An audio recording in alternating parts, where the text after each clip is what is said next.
Hi friend, मैं रंजीत कुमार आपका अपना YouTube channel Bihar board class में स्वागत करता हूं। चलिए बिना टाइम वेस्ट किए हम अब पढ़ेंगे फिजिक्स में दर्पण। देखिए भौतिकी में दर्पण जो हम पढ़ेंगे, दर्पण किसको कहते हैं इस चीज के बारे में सबसे पहले हम जानेंगे। देखिए सबसे पहले परिभाषा देखते हैं कि परिभाषा क्या है। जब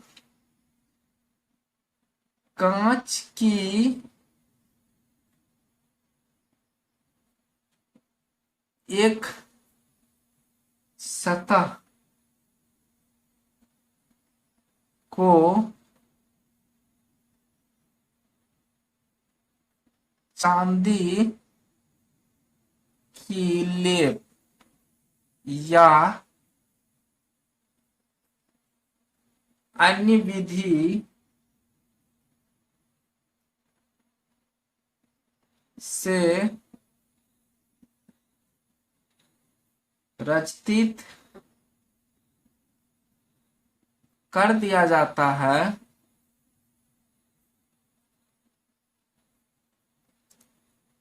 उससे बना प्रकाशीय युक्ति को दर्पण कहते हैं। देखिए इसका परिभाषा है कि जब कांच की एक सतह को चांदी की लेप या अन्य विधि से रचित कर दिया जाता है तो उससे बना प्रकाशीय युक्ति को दर्पण कहते हैं। देखिए इसका सबसे पहले हम एक डायग्राम से देखते हैं। मान के चलिए कि यह एक कांच का सतह है। इस कांच की सतह का दो भाग है, इधर का एक भाग और इस साइड का एक भाग। तो इस भाग में एक साइड वाले को हम अगर कोई लेप चढ़ा देते हैं एक साइड की तरफ, यानी कि एक भाग में हम चांदी का लेप चढ़ा दिए, तो यह जो एक साइड बच गया, दूसरा भाग जो बच गया, इधर जो है प्रकाश इधर से आएगा तो इधर रिटर्न हो जाएगा, मतलब इस पार से उस पार नहीं जाएगा। लेप चढ़ाने से पहले हम क्या देखे थे कि प्रकाश जो है एक साइड से दूसरे साइड आसानी से आर पार कर जाता था, लेकिन लेप चढ़ाने के बाद हम क्या देख रहे हैं कि कोई भी प्रकाश, जब यहाँ प्रकाश की किरण पहुंचती है तो परावर्तक सतह पर पहुंचने के बाद फिर वह परावर्तन हो जाती है, यानी कि वह अपना परावर्तन के नियम से फिर वापस चली जाती है, दूसरी दूसरी तरफ मुड़ जाती है, यानी कि इस पार से उस पार नहीं जाती। इसलिए नहीं जाती है क्योंकि एक साइड जो है कांच का एक साइड चांदी का लेप से रचित कर दिया जाता है, इसीलिए इस साइड से उस साइड नहीं जाती। इसीलिए इसको हम क्या कहेंगे, दर्पण कहेंगे। यानी कि कांच की एक सतह को चांदी की लेप या अन्य विधि से रचित कर एक ही सतह को, मतलब एक ही साइड रचित कर बना प्रकाशीय युक्ति को दर्पण कहते हैं। अब देखिए दर्पण जो है, दर्पण दो तरह का होता है। दर्पण का परिभाषा तो हो गया, दर्पण दो तरह का होता है।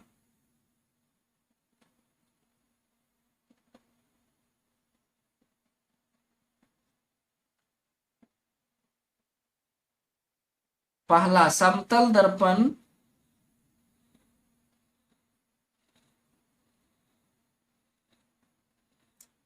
दूसरा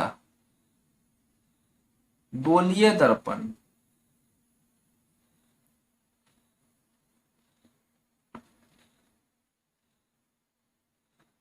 अब देखिए समतल दर्पण को अंग्रेजी में कहते हैं प्लेन मिरर। गोलीय दर्पण को अंग्रेजी में कहते हैं स्फेरिकल मिरर।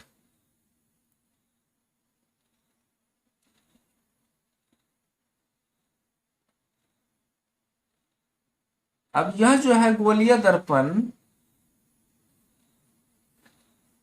यह भी दो तरह का होता है। एक को कहते हैं अवतल दर्पण,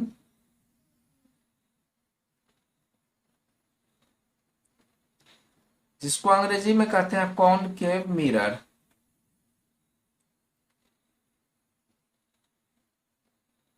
दूसरा होता है उत्तल दर्पण,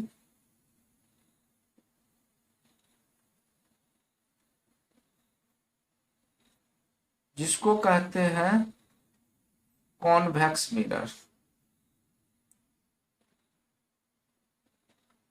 अब देखिए दर्पण तो हम समझ गए, लेकिन दर्पण दो तरह का होता है। सबसे पहले समतल दर्पण, गोलीय दर्पण। अब देखिए इसको हम कहेंगे समतल दर्पण, जिसका सतह समतल हो उसे हम समतल दर्पण कहते हैं। जिसका सतह यानी परावर्तक सतह, जिसका परावर्तक सतह गोलीय हो यानी कि इस रूप का, उसको हम कहते हैं गोलीय दर्पण। चलिए हम एक एक करके आगे पढ़ेंगे। सबसे पहले हम आते हैं समतल दर्पण पर, देखते हैं कि समतल दर्पण क्या होता है। समतल दर्पण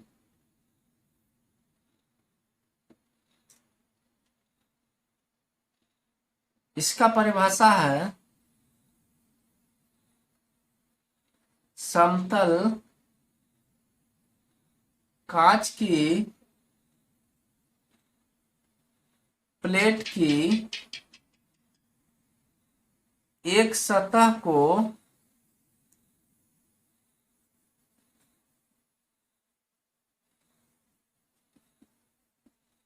रचित कर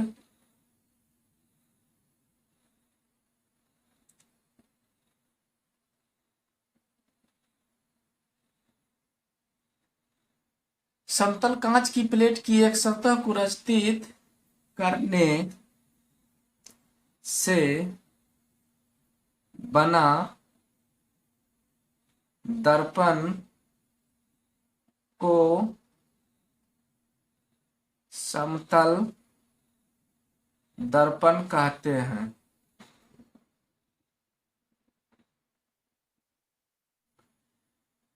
गोलीय दर्पण जिसको बोलते हैं स्फेरिकल मिरर, इसका परिभाषा देखते हैं।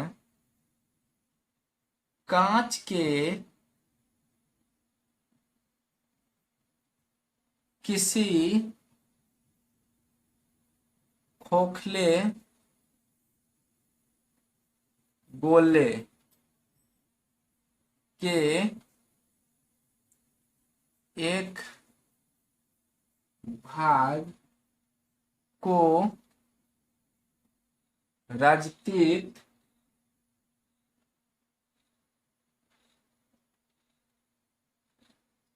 करने से बना दर्पण को गोलीय दर्पण कहते हैं। देखिए परिभाषा है गोलीय दर्पण का कि कांच के किसी खोखले गोले के एक भाग को रचित करने से बना दर्पण को गोलीय दर्पण कहते हैं। अब देखिए कांच का यह एक खोखला गोला है, ठीक है। कांच का इस खोखला गोला में हम क्या देख रहे हैं कि अंदर का सतह भी खाली है, बाहर का सतह भी खाली है। ये जो अंदर का सतह खाली है तो इसमें हम अंदर से भी पेंट कर सकते हैं। इसी में से अगर हम दो टुकड़ा ले लेते हैं, एक ऐसा टुकड़ा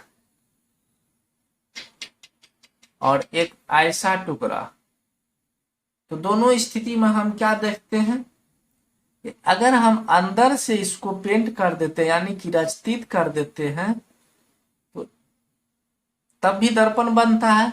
अगर हम बाहरी भाग, देखिए इसमें हम बाहरी भाग से अगर हम रचित कर देते हैं तब पर भी दर्पण बनता है। मेरा कहने का मतलब, मान के चलिए कि यह टुकड़ा है, तो इसमें अगर हम अंदर से रचित कर देते हैं तो यह भी एक दर्पण बन गया। जब हम इसमें बाहर से रचित कर देते हैं तो यह भी एक दर्पण बन गया, यानी कि दो तरह का दर्पण बनता है।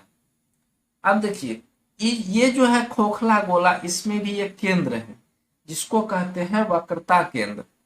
तो देखिए ये जो खोखला गोला का एक भाग का जो है अंदर वाला भाग जब हम रचित करते हैं तो इसको हम कहेंगे, इससे जो बना दर्पण है इसको हम कहेंगे उत्तल दर्पण।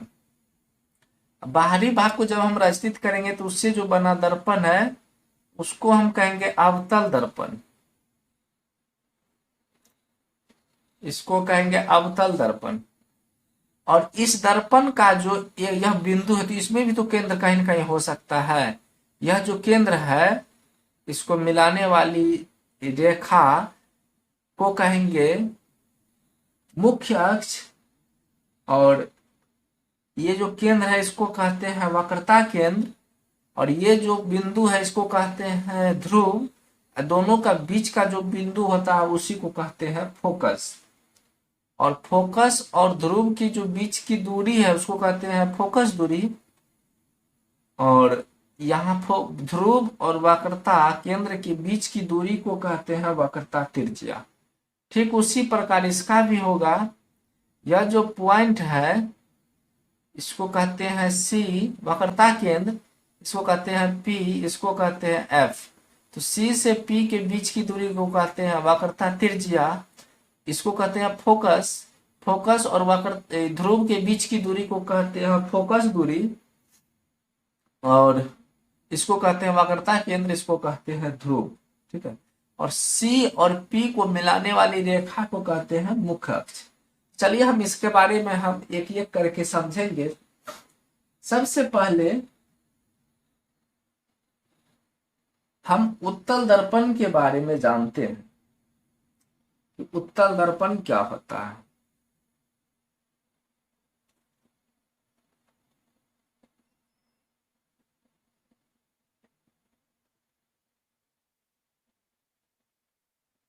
जिस गोलीय दर्पण की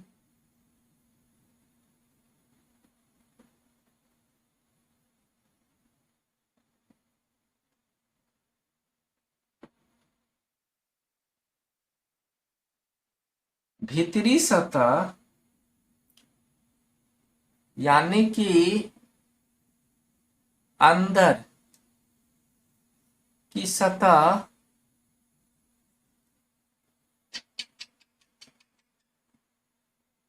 रजतीत हो उसे उत्तल दर्पण कहते हैं।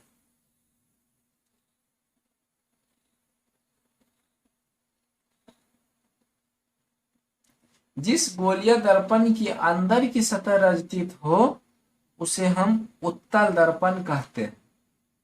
अब देखिए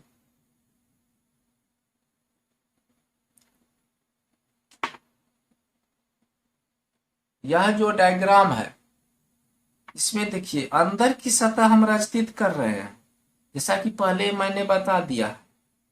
इसको हम क्या कहेंगे, इसको कहेंगे उत्तल दर्पण। अब देखिए उत्तल दर्पण का जो है मेन पॉइंट क्या है, इसको कहते हैं ध्रुव यानी कि P, और यहां जो होगा इसको कहेंगे C यानी कि वक्रता केंद्र।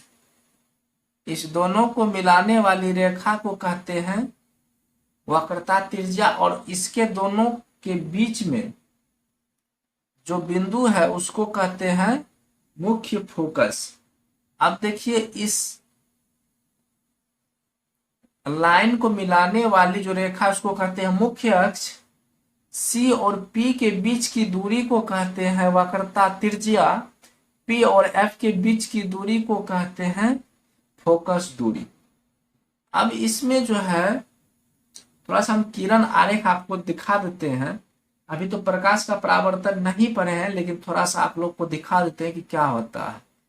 सबसे पहले एक किरण मुख्य अक्ष के समांतर जा रही है, ठीक है। दूसरा किरण नीचे भी मुख्य अक्ष के समांतर जा रही है, ठीक है। जाने के बाद यह किरण मुख्य फोकस से आती हुई प्रतीत होती है, मुख्य फोकस से आती हुई प्रतीत होती है, ठीक है। और यह किरण जो है यह भी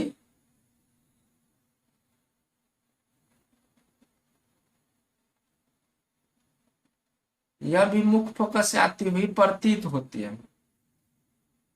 तो जब हम प्रकाश का परावर्तन पढ़ेंगे तो वहां पे क्लियर होके पढ़ेंगे कि कैसे कैसे होता है। यहाँ पर आप थोड़ा बहुत जान लीजिए, यह जो है सी और यह जो बिंदु है, इसको मिलाने वाली रेखा जहां पे यह आपतित किरण आकर मिलती है, दोनों सी और इस बिंदु को मिलाने वाली रेखा को अभिलंब कहते हैं। और जितना कोण यहाँ पे बना है आपतित किरण और अभिलंब के बीच, फिर उतना ही कोण बना के यह किरण निकल जाती है। तो हमको लगता है कि यह किरण फोकस से आती हुई प्रतीत होती है। सेम नीचे भी वैसा ही रूल यानी कि नियम फॉलो होता है, यहाँ भी उसी टाइप से किरण निकलती है। तो हम क्या देखते हैं कि जब कोई किरण मुख्य अक्ष के समांतर आती है तो वह मुख्य फोकस से आती हुई प्रतीत होती है। चलिए अब हम अवतल दर्पण में देखते हैं कि अवतल दर्पण में क्या होता है। अब देखिए अवतल दर्पण का परिभाषा है,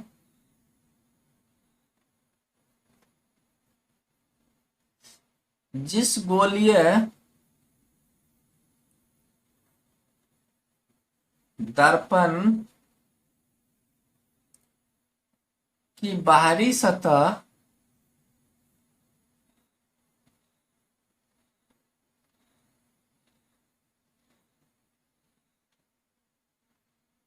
रचित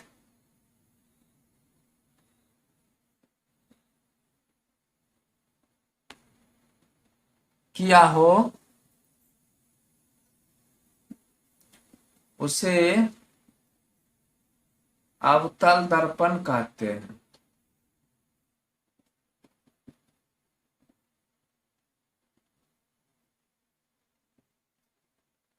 जिस गोलीय दर्पण की बाहरी सतह रचित किया हो उसे अवतल दर्पण कहते हैं। अब देखिए बाहरी सतह का मतलब है कि मान लीजिए यह खोखला गोला का एक भाग है, इसका जो बाहरी सतह है वह यह है, यही बाहरी सतह अगर रचित किया हुआ रहेगा तो इसको हम कहते हैं अवतल दर्पण। अब देखिए इसका जो ध्रुव है यह P है और इसका जो वक्रता केंद्र है यह C है। इसको मिलाने वाली रेखा यानी कि CP मुख्य अक्ष है, इसके बीच का जो बिंदु इसको हम फोकस कहते हैं। इसमें देखिए दो किरण मुख्य अक्ष के समांतर आती है, जो परावर्तन के बाद मुख्य फोकस से होकर जाती है और यह भी किरण मुख्य फोकस से होकर चली जाती है। हम क्या देख रहे हैं, यह जो है मिलाने वाली सी और यह आपतित किरण जिस दर्पण की जिस बिंदु पर आकर मिलती है उसके दोनों के बीच जो अभिलंब है, इसमें जो है आपतन कोण और परावर्तन कोण बराबर होता है। ठीक उसी प्रकार यह जो अभिलंब हम खींचे हैं इसमें भी आपतन कोण और परावर्तन कोण बराबर होता है। तो हम क्या देख रहे हैं कि जब कोई किरण मुख्य अक्ष के समांतर आती है तो परावर्तन के बाद फोकस से होकर चली जाती है। अवतल दर्पण को बनाने के लिए गोलीय दर्पण की बाहरी सतह को रचित किया जाता है तथा उत्तल दर्पण बनाने के लिए गोलीय दर्पण की भीतरी यानी कि अंदर की सतह को रचित किया जाता है। चलिए हम ध्रुव, फोकस, वक्रता केंद्र, मुख्य अक्ष यानी कि प्रधान अक्ष और फोकस दूरी तथा वक्रता त्रिज्या के बारे में चलिए यहां लिखते हैं कि गोलीय दर्पण के कुछ बिंदु निम्न है। पहला है ध्रुव, जिसको पोल बोलते हैं अंग्रेजी में। चलिए ध्रुव का परिभाषा देखते हैं। यह आपको माइंड में रखना एकदम जरूरी है। जब तक इसको समझिएगा नहीं तब तक आपको प्रकाश का परावर्तन समझ में नहीं आएगा। फिर दूसरा चैप्टर जो है प्रकाश का अपवर्तन, वह भी समझ में नहीं आएगा जब तक इस चीज को नहीं समझेगा। ध्रुव क्या होता है, वक्रता केंद्र क्या होता है, वक्रता त्रिज्या क्या होता है, प्रधान या मुख्य अक्ष क्या होता है, फोकस क्या होता है तथा फोकस दूरी क्या होता है, इसको समझना एकदम जरूरी है। सबसे पहले देखिए ध्रुव यानी कि पोल, इसका परिभाषा है गोलीय दर्पण के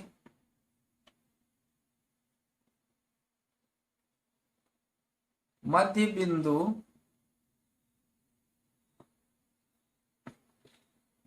को दर्पण दर्पण का ध्रुव कहते हैं। गोलीय दर्पण के मध्य बिंदु को दर्पण का ध्रुव कहते हैं। जैसा कि हमने देखा है यहाँ, यह तो गोलीय दर्पण है, यानी कि अवतल दर्पण। इसका जो मध्य बिंदु यह है, इसी को हम ध्रुव कहेंगे। ये जो गोलीय दर्पण, इसका मध्य बिंदु इधर से भी उधर से भी देखेंगे तो इसी को हम ध्रुव कहेंगे। दूसरा शब्द है वक्रता केंद्र। ठीक है, देखिए ध्रुव को P से सूचित किया जाता है। ध्रुव को P से सूचित किया जाता है। दूसरा है वक्रता केंद्र, जिसको C बोलते हैं, यानी कि इसको C से सूचित किया जाता है।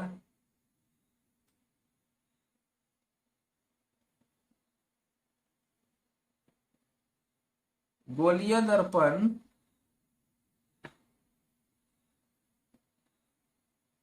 जिस गोले का भाग होता है, उस गोले के केंद्र को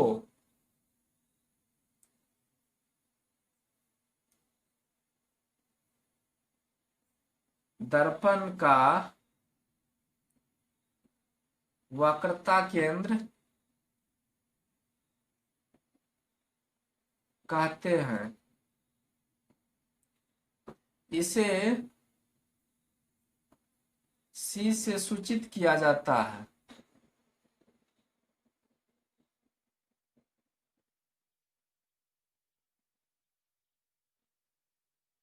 गोलीय दर्पण जिस गोले का भाग होता है, उस गोले के केंद्र को वक्रता केंद्र कहते हैं। जैसे कि यहाँ जो C है, इसी को वक्रता केंद्र कहेंगे। अगर हम इधर जो बढ़ाएंगे तो यह जो खोखला गोला बनेगा, उसका जो केंद्र है उसी को वक्रता केंद्र कहते हैं। और इसे C से सूचित किया जाता है। C में है वक्रता त्रिज्या। वक्रता त्रिज्या को R से सूचित किया जाता है।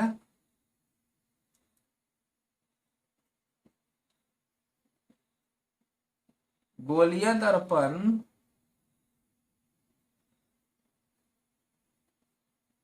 जिस गोले का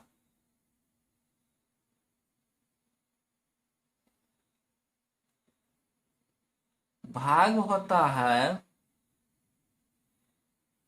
उस गोले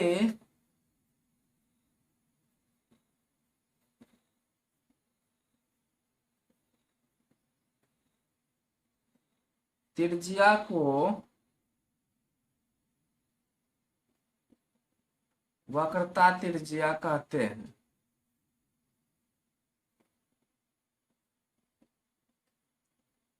गोलीय दर्पण जिस गोले का भाग होता है, उस गोले की त्रिज्या को वक्रता त्रिज्या कहते हैं। इसे R से सूचित किया जाता है। यानी कि PC बराबर, यहां देखिए P से C के बीच की दूरी को हम R कहते हैं। R बराबर PC। ठीक है, अब इसके बाद है एक शब्द है प्रधान या मुख्य अक्ष। D नंबर में होगा प्रधान अक्ष या मुख्य अक्ष।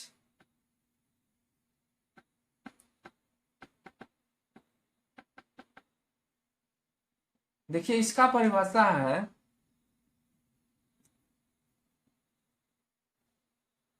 गोलीय दर्पण के ध्रुव से वक्रता केंद्र को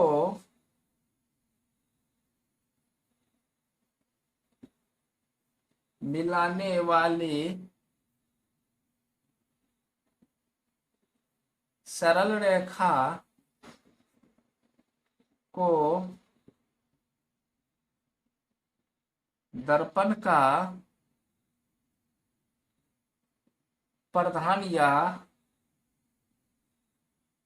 मुख्य अक्ष कहते हैं।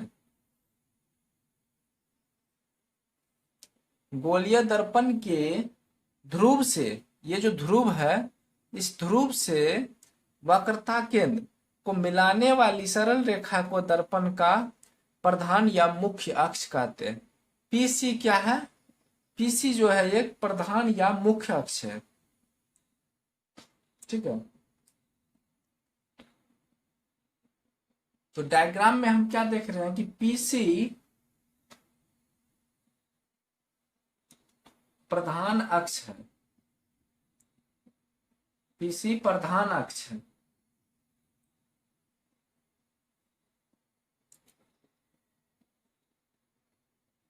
अब एक शब्द है फोकस। फोकस को एफ से सूचित करते हैं। देखिए इसका परिभाषा क्या है? दर्पण के मुख्य अक्ष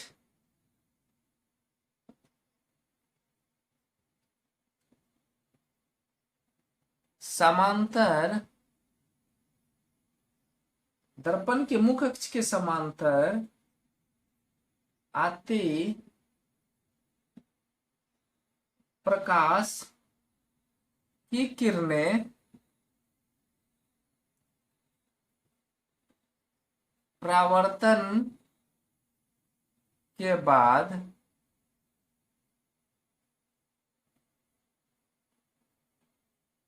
मुख्य अक्ष के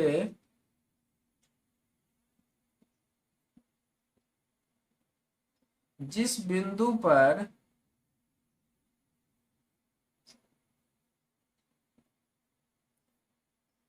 मिलती है या मुख्य अक्ष के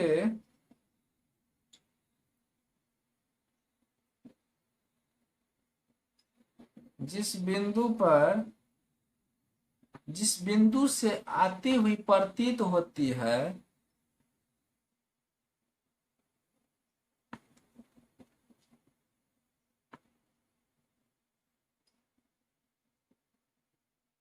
उसे फोकस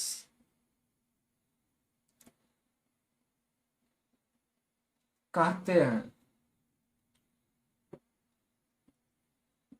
और इसे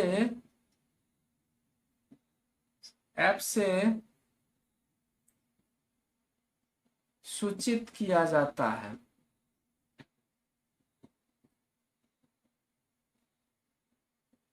फोकस को एफ से सूचित किया जाता है।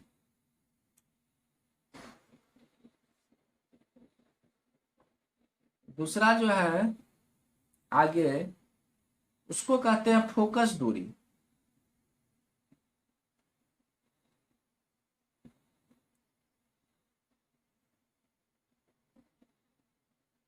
फोकस दूरी को स्मॉल एफ से सूचित किया जाता है। देखिए इसका परिभाषा क्या है? देखिए फोकस दूरी, यह जो है फोकस और ध्रुव की बीच की दूरी को फोकस दूरी कहते हैं। ध्रुव से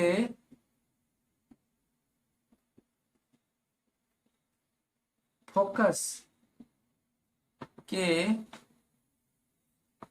बीच की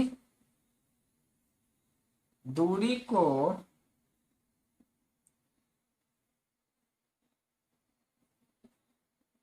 फोकस दूरी कहते हैं। ध्रुव से फोकस के बीच की दूरी को फोकस दूरी कहते हैं। डायग्राम में जो है पी एफ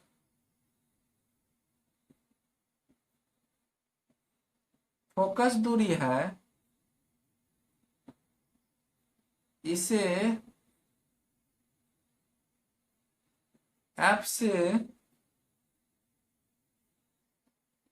सूचित किया जाता है।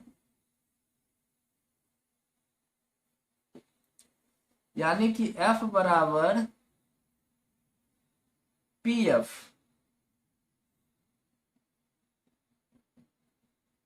ध्रुव से फोकस के बीच की दूरी को फोकस दूरी कहते हैं, यानी कि पी एफ फोकस दूरी है।